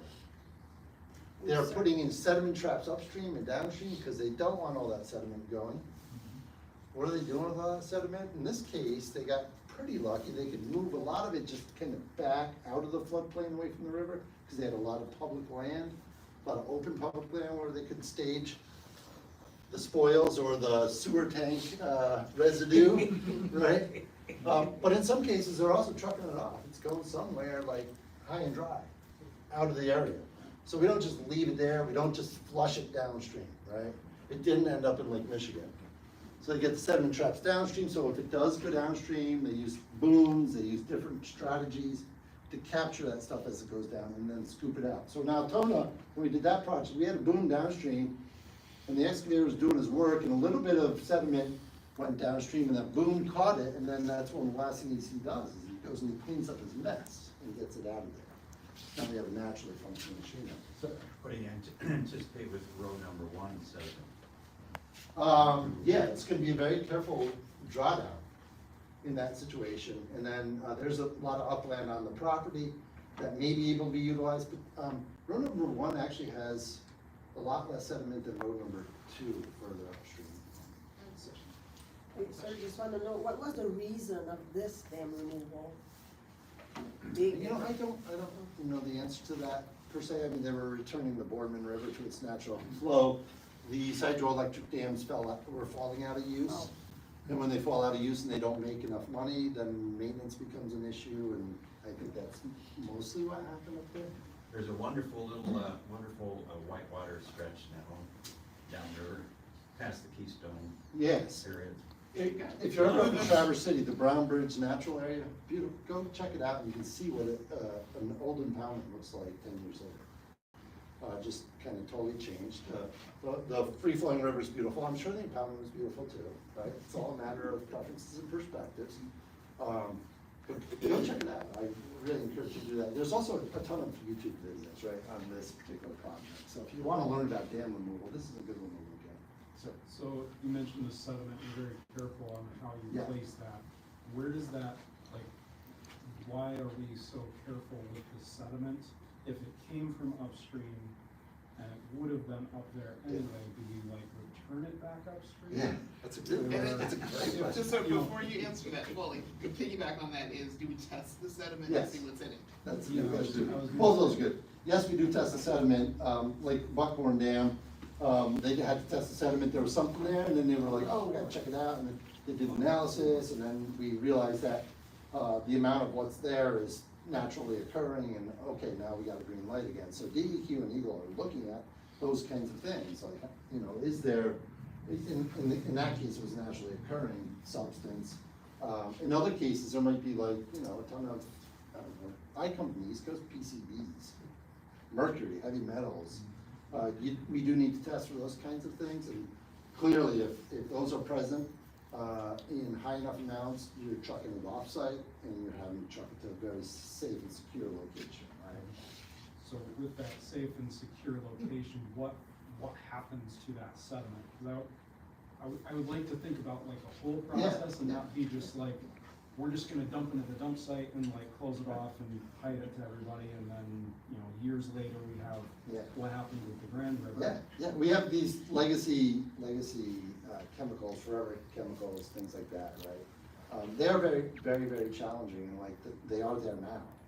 So, yes, it's a process of figuring out what we do with them. PFAS, you know, the newer one, being much more challenging, because we're figuring that all out kind of as we go, right now, we're all learning. So what generally happens with that sediment when you remove that to a dump site, for Right. lack of a better term? Yeah, well, I can tell you, even on one dam that we're doing, there's not anything in the sediment.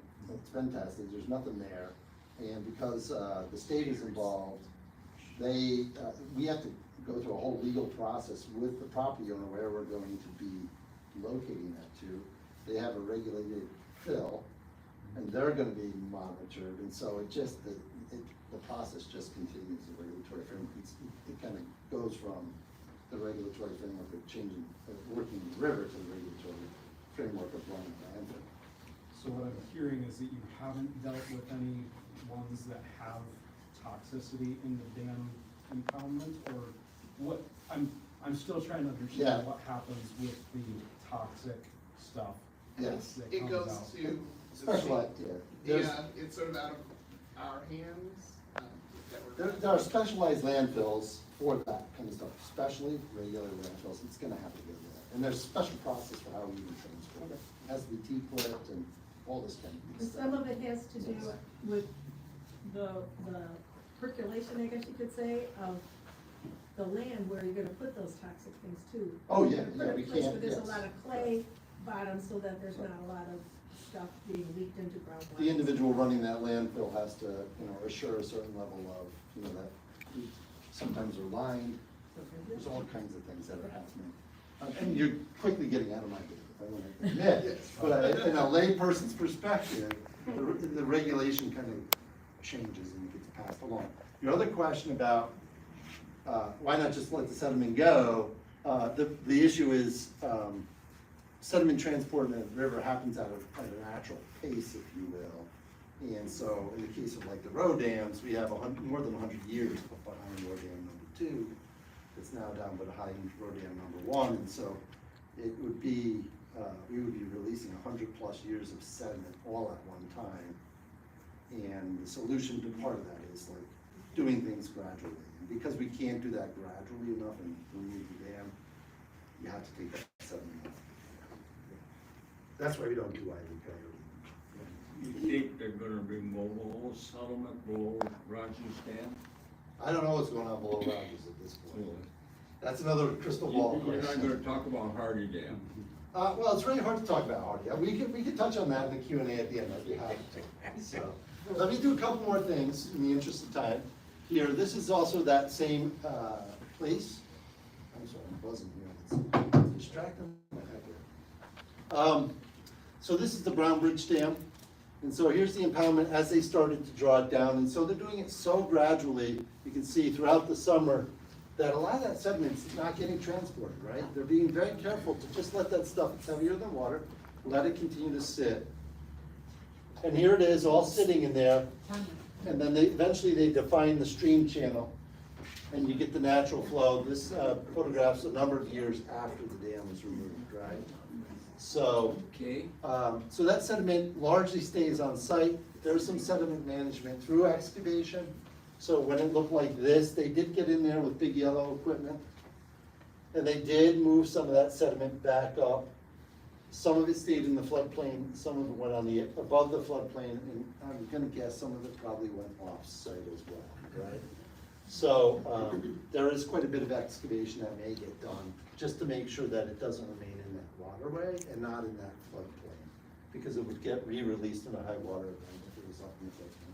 Is a lot of that current channel now, was that part of the original channel? Did they figure out how to channel it and make it a channel? In some cases, we don't know. In some cases, we can figure that out through different engineering techniques. In some cases it matters, in some it doesn't. So in the case of this area, I don't know if they tried to find the original channel, but I can tell you this river, I'm gonna go back to river time, right, hundreds of years, right? Over hundreds of years, it moved around in here. Oh, yeah. Right? And so they go down to where they hit a certain kind of geology, right, sediment, and that they know that that's typical of the area and typical of what a river bottom would be like. So in the projects that we're doing, we use what's called a reference section. It's usually upstream, sometimes downstream. It's like, oh, in this creek, in its natural state, the pebbles are this big, or they're this big, or they're this big. And then in the case of like Penoya, we're looking at brooks. It's very close, very similar soil types. And so that becomes a reference section for what it should look like. And when we feel like we've hit the bottom, if you will, but yes, in many cases you don't know where it was. And then in the case of other places that have been massively disturbed by humans, right?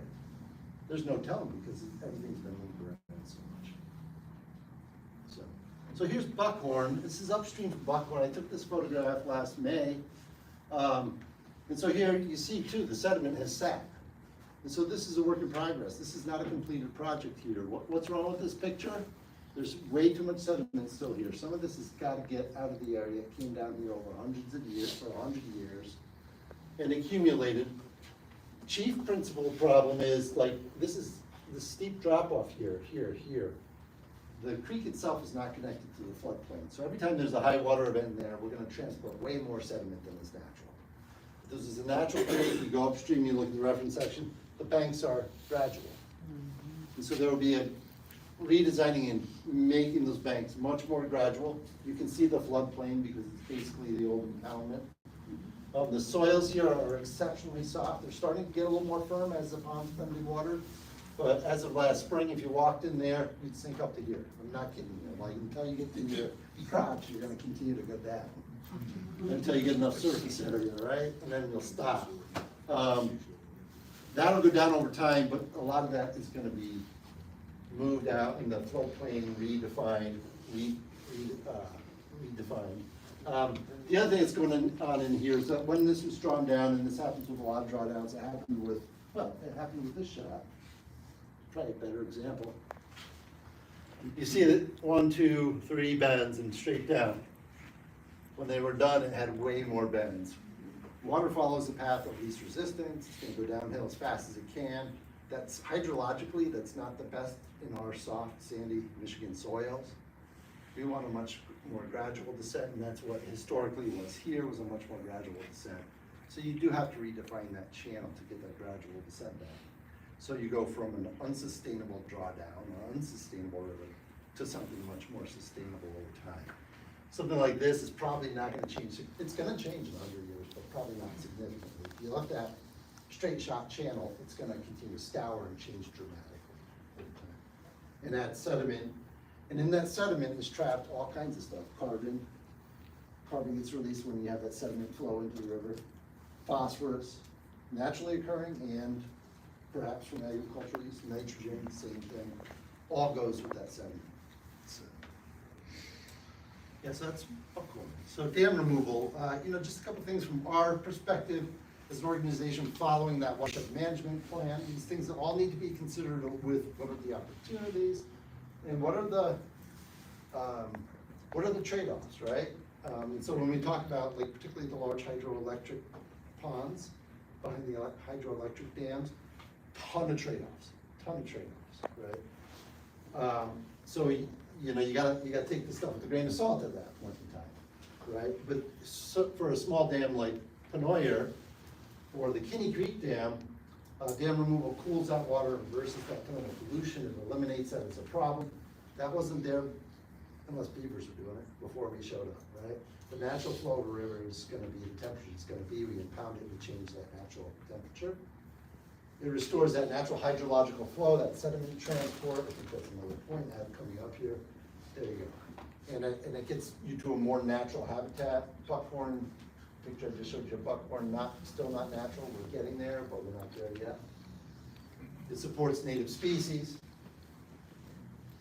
It reduces the buildup of toxic substances, they don't get all trapped behind that dam. We have been very blessed in our watershed. We don't have a lot of industrial use at all in the watershed, particularly upriver, with the exception of Big Rapids, which is really pretty small in terms of a community. It's not a Detroit, right? So we don't have a lot of toxic stuff going in the river, but it does, that is a benefit. It connects fish habitat. When we took out the Altona Dam, the fish downstream, and DNR stocks a lot of trout there too, have about a 3 to 5 mile stretch between the Russford Dam and the old Altona Dam. And there were limited tributaries in there, a couple little ones. And it's actually a pretty good fishery in there, and the state really supports it, and people really like it. That Altona Dam gone now, those fish in that little 5 to 7 mile, or 3 to 5 mile stretch have access to 155 miles of braided headwaters. Cold water, where the water comes out of the ground, cools down the stream. And so we expect to see some pretty good things in terms of the fishery in that river. So, dam removal supports certain types of recreational use. Like, I'm not gonna be yes yet on this one, right? Like, it doesn't support fishing for panfish. It doesn't support certain kinds of recreational use that you're used to experiencing at Hardy Pond. Yes. But it does support other kinds of recreational use. So in the case of Altona, that impoundment just blocked people from kayaking and canoeing freely through there. There was no other use there that we were really trading off, so it opened up a new recreational opportunity there, where there was no recreational opportunity prior. In the case of the hydros, of course, we're trading, right? So, Hardy Pond, they had hot boat weekend. there you go. You're not gonna have that on the roof. Well, you can have that on the roof. Not on a hydrangea river. So, and it restores natural processes. I've never in been. ecosystems. And so You that's a never lot. been to hot boat He's never weekend? been there. Good judgment. Now we. So, my last slide for y'all, and I'm happy to get some Q&A, and I'd love to have some conversation afterwards, if you didn't ask a question because you want to do one-on-one, you can do that. Okay. How you can get involved, so we're a small organization, pretty limited. If you have technical skills, if you're an engineer and that kind of thing, like, let me know. You're a high value person, but we value everyday folks too getting involved.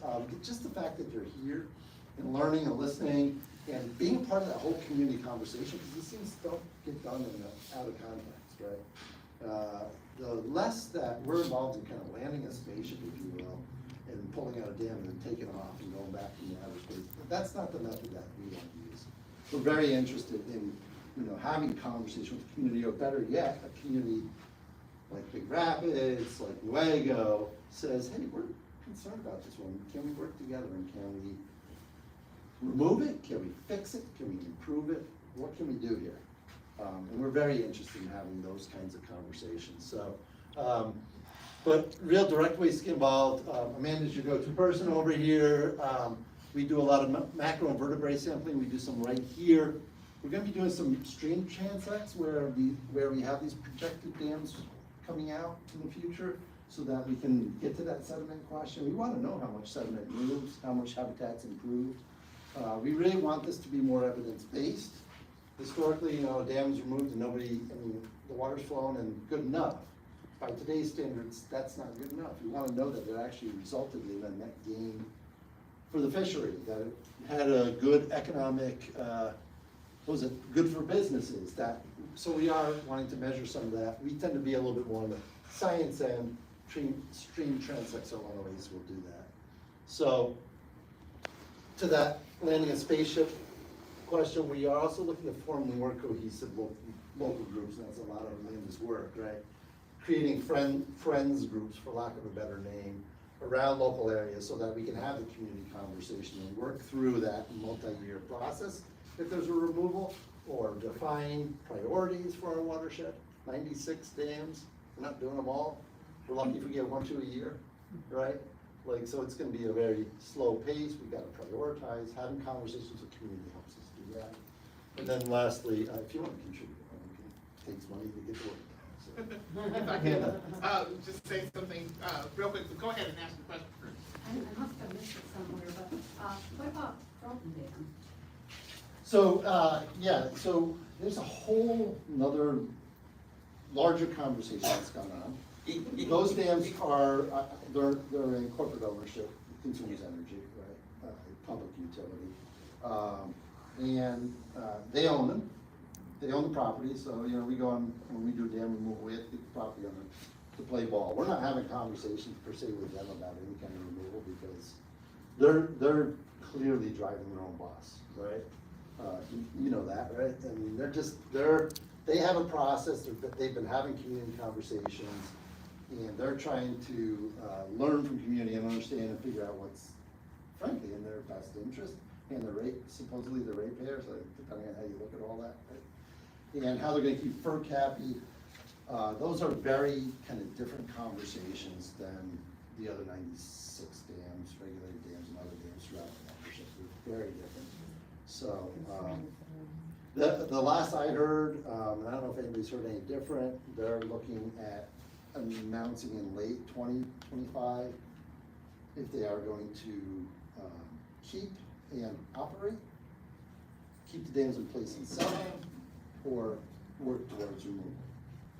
That decision's supposed to be coming by the end of this year for the 3 unknowns, even I think for the whole inventory, for all their dams that are up for consideration. But it'd be better to get them, to have that conversation, to hear from them. They seem to keep going in a big circle too. They do, yeah. Yeah. We've been in enough meetings where it's like, I thought we were there. No, we're gonna do it again. So it's a lot of listening to community. Yes, questions are down that hallway. Before Let we me get have Amanda make her point, then we'll go back to questions. questions. Yeah, but I want Amanda to learn that. So, just to the end of how to get involved more with the Watershed Assembly and so to be more active, we really appreciate that everybody is here. Yeah. This is a fantastic turnout.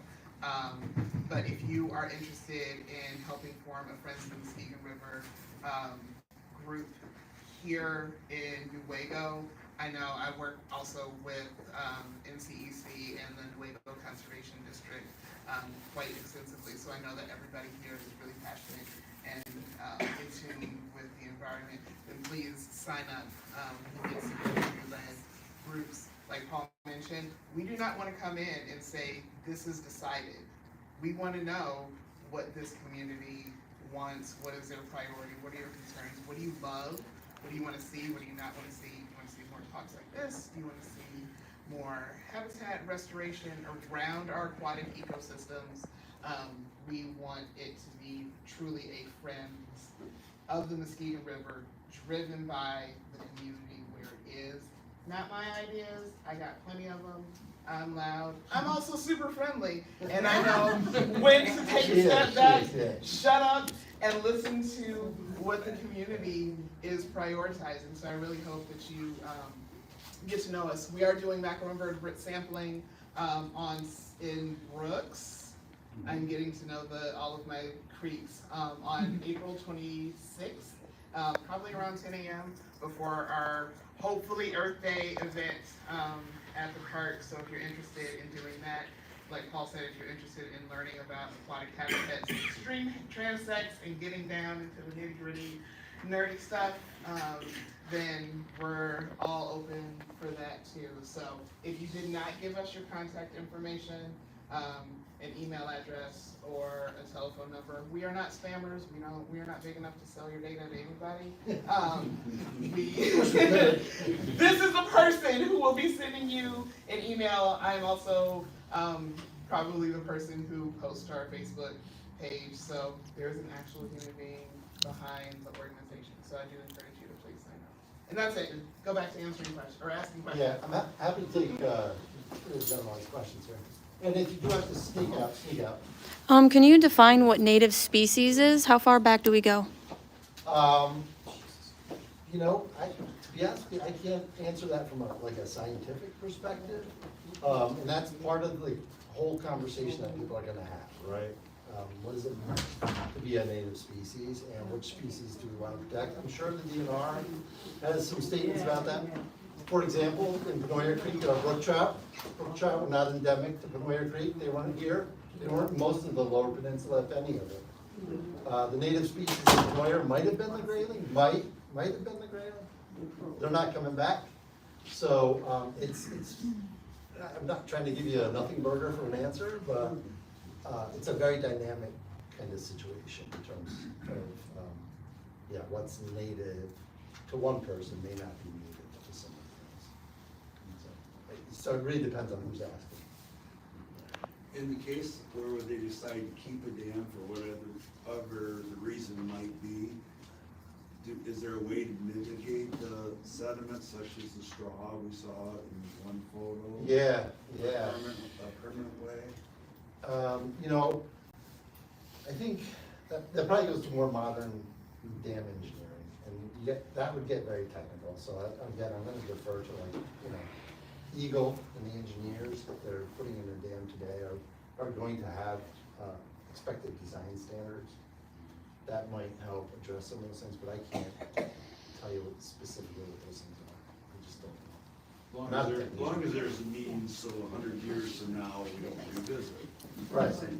Yeah, I mean, the truth is, these things all have a life cycle. Hey, you Question first, is guys kinda first. All right. Sir? Are you, do you target any dams to be removed? So, it's always gonna be a conversation with the property owner. Okay. And hopefully with local community as well. I mean, sometimes the property owner's gonna wanna do what they're gonna wanna do. That would be the consumers, right? Right, and again, you are, you're looking at Muskegon. Yeah.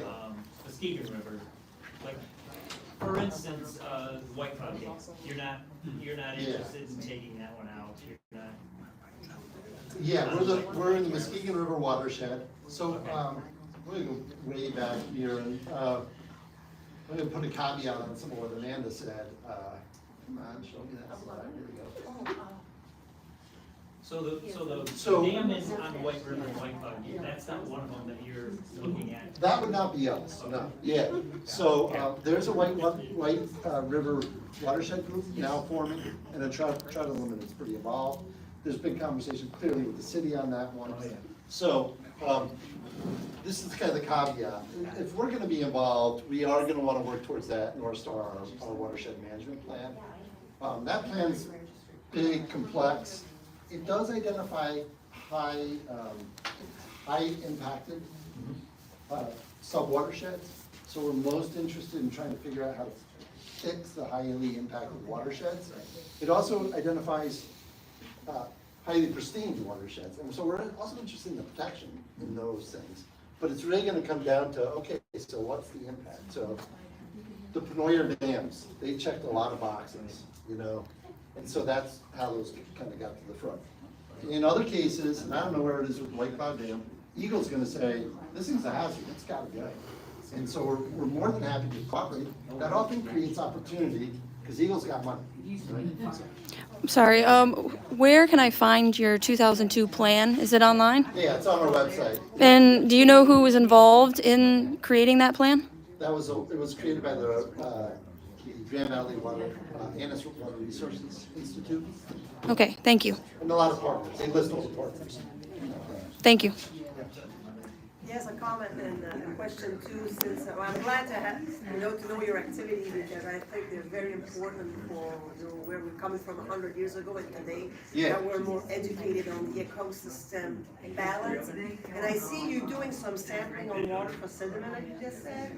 Do you know, and I know it's not your role, but do you know or hear any intention from other organizations to get more serious or robust about human activity? I mean, like the sewage tank overflowing from all the property around the water, those big houseboats, all these human activity that can pollute water and throw some, disturb the sediment. So That's a great question. So if I had a whiteboard as big as this wall and I wrote this big, and you talked about all the issues that impact rivers. Yeah. I still wouldn't have enough space. I know. So it's been very much for our organization a matter of trying to tease out, like, which are the things that have the greatest impact? I mean, we can talk about boats on the river, right? Some But do people are you concerned talk about to the septic. others? We are talking, Higgins Lake, for example, they're very concerned about the nitrogen load in Higgins Lake because they are, many of those, no, all of it's on septic, right? And so they're concerned, and there's no regulatory code in Michigan for septic systems.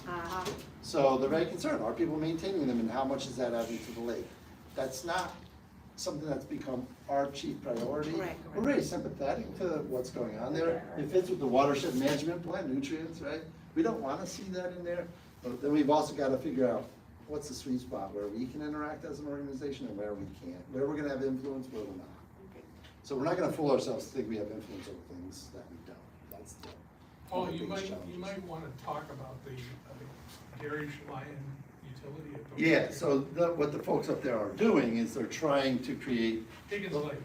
Higgins Lake, yeah. Create a local utility. They have engineered an answer to how septic systems can be maintained through a utility so that we have less risk if people are not maintaining their own. And then that would become local law and a local authority and local taxation to support that infrastructure to try to keep the lake clean. There's many people that believe that that would have huge benefit. There's some people that don't want to pay the bill. There's some people that are skeptical about will it work. And so that community is kind of working through their whole process. Thank you. There's a lot of very complex issues on the river. And that is what, I'll be honest with you, it's the most stressful part of my job. It will be the most stressful part of this job, is that people will come to you with, I mean, there are so many different issues, right? Yeah, depending on who you are. Yeah. I'm gonna bring up another one of those issues. That's fine. It doesn't necessarily have to do with dams, but it has to do with the Muskegon River. Yeah. Throughout the last couple of years, there's been a fight in Big Rapids about Goshen and what that kind of industrial business would do to the Muskegon River watershed, because it is on a watershed. And I have not heard anything from the MRWA or seen anything publicly about their stance on what this would do to the Muskegon River watershed. So, Right. can you speak about that a little bit? To be honest with you, largely don't know. And there are so many other variables in that conversation around impact on communities, pro and con, that those are the prevalent conversations now, and so like, it's going to court, right, with the township. And so largely that is in the hands of the court. So, like I said, jet boats or other issues, we gotta pick the issues that we focus on, and that, at this point, is one issue that we're just simply not focused on as an organization, pro or con. It's really in the court's hands in terms of whether or not that goes forward. And then there's a regulatory body, Eagle, and at the end of the day, Eagle makes the decision. We have no influence over Eagle's decision on that, so. But they look at that, that's what they do. Paul, They do look at that. They do for safety or Paul. environmental, so that's the question. Yeah. I guess my MRWA saying we're this way or that way on it would be no different than Henry down the street this way or that way. I don't feel that we as an organization, we're not the Sierra Club, we're not a huge, large advocacy In relation organization. to the Goshen. We're a project-related organization. in response to the young lady's question, we're waiting to see a proposal printed on paper.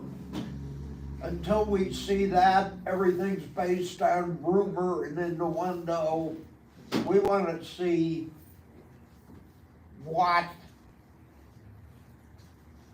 what their plans are. What- Yes, what I the- understand. Yeah. I understand.